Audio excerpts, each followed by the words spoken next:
Shri Swami Samarth Priya's life या YouTube channel तुम्हा सर्वांचं मनपूर्वक स्वागत आहे। लवकरच आता कुलदेवीच्या सेवेसाठी सुरुवात म्हणजेच नवरात्री सुरुवात आहे ती होणार आहे। कुलदेवीची सेवा करण्यासाठी या नवरात्रामध्ये काही आपल्याला नियम आहेत ते पाळायचे असतात। नवरात्रीमध्ये घटस्थापना ही केली जाते।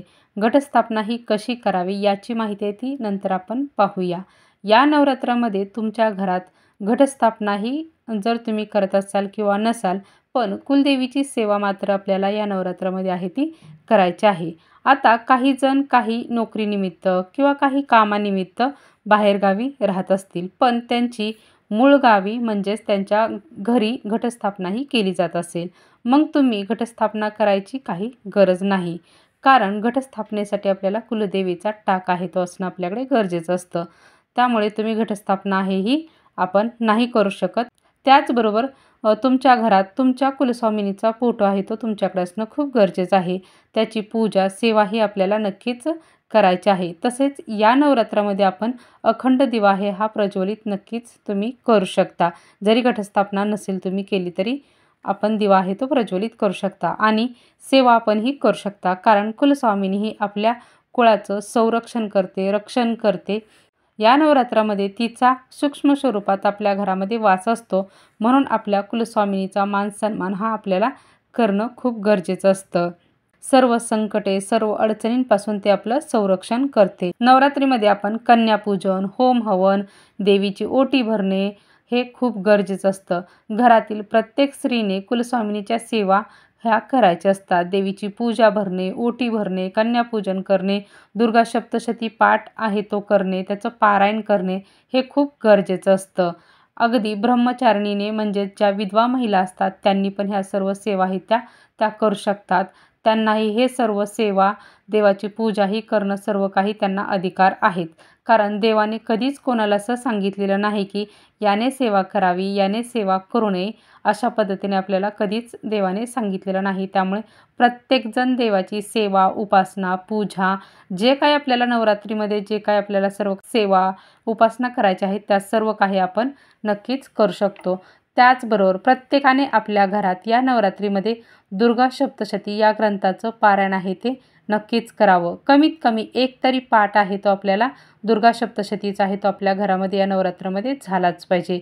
आणि जर तुम्हाला 14 पाठ करणे झालं तर अतिउत्तम, कारण 14 पाठ जर केले तर नवचंडी केल्याचं पुण्य फळ आहे ते आपल्याला मिळतं आणि कुलस्वामिनी आहे ही आपल्यावरती प्रसन्न होऊन पण कृपा आशीर्वाद आहे तो आपल्याला लाभतो। म्हणून आपण आपल्या घरामध्ये एक तरी दुर्गा सप्तशतीचा पाठ आहे तो आपल्याला करायचा आहे। तसेच घरामध्ये किंवा घरातून आपल्या एखादी व्यक्ती बाहेर राहत असेल, काही शिक्षणानिमित्त तुमची मुलं राहत असतील किंवा नोकरीनिमित्त कोणी राहत असेल किंवा तुमच्या घरातील तुम्ही जे सर्वजण आहात त्या सर्वांनी हा एक नियम आहे हा नवरात्रीमध्ये पाळायचा आहे। तो म्हणजे आपल्याला कडकडीत मांसाहार हे या 9 दिवसामध्ये आहे ते वर्ज्य करायचं आहे।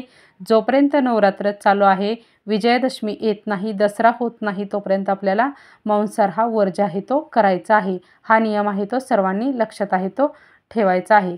तसेच घरात या नवरात्रीमध्ये जरी घटस्थापना केली जात नसेल तरीही या 9 दिवसामध्ये आपल्याला ब्रह्मचर्य आहे हे याचं पालन आहे ते आपल्याला करायचं आहे।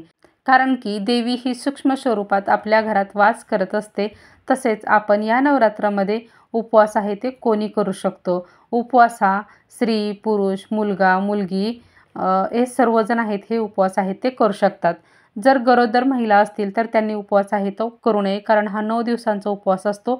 आपल्याला आपली तब्येत आणि आपल्या बाळाची काळजी घेणं खूप गरजेचं असतं, त्यामुळे आपण उपवास आहे तो करू नये। फक्त तुम्ही ज्या नवरात्रामध्ये ज्या काही सेवा केल्या जातात त्या सर्व सेवा आहेत त्या तुम्ही करू शकता। काही जण हा उपवास आहे तो 9 दिवसाचा आहे तो करतात, म्हणजे कंटिन्यू 9 दिवस आहे तो हा उपवास करतात। तर काही जण काय करतात की उठता बसता म्हणजे ज्या दिवशी घटस्थापना केली जाते आणि ज्या दिवशी घट हे हलवले जातात तर त्या दिवशी उपवास आहे तो केला जातो। अशा पद्धतीने उठता बसता हा उपवास आहे तो केला जातो। ज्या पद्धतीने तुमची प्रथा असेल, ज्या पद्धतीने आत्तापर्यंत तुम्ही करत आला असेल त्या पद्धतीने आपल्याला उपवास आहे तो करायचा आहे। या नवरात्रीच्या कालावधीमध्ये आपल्याला म्हणजे आपल्या घरातील कोणीच काळ्या रंगाची कपडे आहेत हे आपल्याला परिधान आहेत ते करायची नाहीत। कारण की काळा रंग हा शुभ कार्यामध्ये आहे तो वर्ज केला गेलेला आहे. त्यामुळे आपण कोणीच काळ्या रंगाची कपडे आहेत ते घालायची नाहीत. आपण सेवा करत असो नसो, आपल्या घरात घटस्थापना केलेली असेल किंवा नसेल, कारण आपण आपले हे कुलस्वामिनीची सेवा आहे. कुलस्वामिनीच्या सेवेचा हा जो कालावधी असतो हा असतो. त्यामुळे आपण या गोष्टी आहेत याचं पालन आहे ते करायचं आहे. त्याचबरोबर चामडी वस्तू आहेत त्या म्हणजे चप्पल, बूट हे असतात, हेही आपल्याला आहेत त्या वापरायच्या नाहीत. किंवा बेल्ट असतो पुरुषांचा, पॉकेट असतं, हेही आपल्याला या कालावधीमध्ये आहे ते वापरायचं नाही. हे आपल्याला लक्षात आहे ते ठेवायचं आहे. तसेच आपल्या घरातील वातावरण आहे ते आपल्याला शांत ठेवण्याचा प्रयत्न आहे ते करायचा आहे. कारण देवी सूक्ष्म स्वरूपात आपल्या घरामध्ये वास करत असते. त्यामुळे आपल्या घरातील वातावरण हे शांत आणि प्रसन्न ठेवण्याचा प्रयत्न आहे तो आपण सर्वांनी करायचा आहे. घरामध्ये भांडण, कटकटी आहेत ह्या करायच्या नाहीत.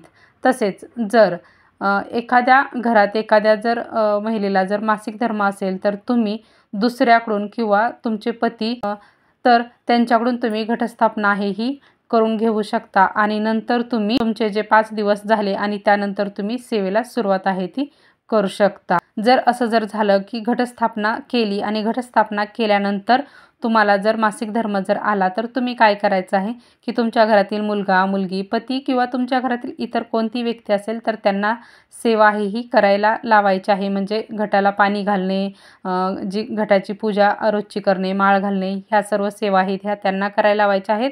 आणि 5 दिवसानंतर तुम्ही ती सेवा आहे ती नंतर तुम्ही करू शकता. अशा पद्धतीने आहे तर ते तुम्ही केलं तर चालू शकतं. आता एखाद्याचं काय होतं की अचानकपणे असं म्हणजे घडू नये कोणाच्या बाबतीत, पण एखाद्याचं काय होतं की सुतक येतं तर आपण त्यावेळेस लगेच घट उचलायचा आणि तो आपण आहे तो हलवायचा, उठवायचा असं नाही करायचं. किंवा काही जण काय करतात की तर तो मंदिरामध्ये नेऊन ठेवतात, तर असं नाही करायचं. कारण देवी ही आपली घटी बसलेली असते, तिला अशा पद्धतीने हलवणं नियमाच्या अगोदर म्हणजे 9 दिवसाच्या अगोदर हे चुकीचं असतं. तर आपण आहे तो त्या घटाला हात नाही लावायचा, तसंच ठेवायचं. 9 दिवस झालं आणि आपलं सुतक हे संपलेलं नाही तर आपण काय करायचं की गुरुजींना बोलवायचं किंवा तुमच्या शेजारचे आहेत त्यांना बोलवायचं आणि त्यांच्याकडून आहे तर हा घट आहे तो आपल्याला हलवायचा आहे. अशा पद्धतीने आहे ते तुम्ही करू शकता. या नवरात्रीमध्ये आपल्याला अजून कोणते नियम आहेत ते पाळायचे आहेत. अगदी छोटे छोटेसे नियम असतात पण याचं पालन आहे ते आपल्याला करणं खूप गरजेचं असतं. नवरात्रीमध्ये नख काढणे, दाढी, त्याचबरोबर केस कापणे अशा ज्या गोष्टी आहेत ह्या आपल्याला करायच्या नाहीत. तसेच या नवरात्रामध्ये आपल्याला पैसे हे कोणालाही उसने आहेत हे द्यायचे नाहीत, हे आपल्याला लक्षात आहे ते ठेवायचं आहे. आता एखाद्याला जर खूप गरजच असेल तर त्यावेळेस एखाद्यावेळेस अपवाद म्हणून एखाद्यावेळेस ठीक आहे, पण शक्यतो करून जर आपल्याला टाळणं जर शक्य असेल तर आपण ते टाळायचं आहे. पैसे आहेत हे आपल्याला कोणाला असे उसने द्यायचे नाहीत. त्याचबरोबर या नवरात्रामध्ये आपण कधी कोणाची निंदा आहे ती करायची नाही.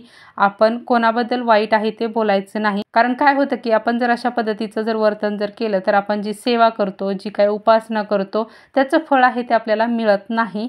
आपलं ते पुण्यफळ आहे ते कमी होतं. यासाठी या सर्व गोष्टीचं पालन आहे ते आपल्याला या नवरात्रामध्ये आहे ते आपल्याला करायचं आहे. श्री स्वामी समर्थ.